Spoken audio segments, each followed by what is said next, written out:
Magluluto kami ng hotdog. Ay, ako lang pala. Akala ko marami kami. Yan nga.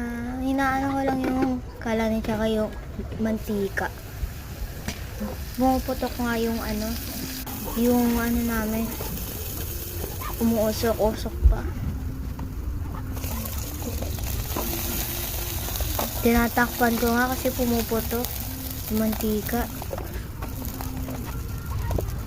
Ayan nga si mama. Salamin na salamin. Ayan na po yung pagkain ko. Hotdog and sabaw and RC.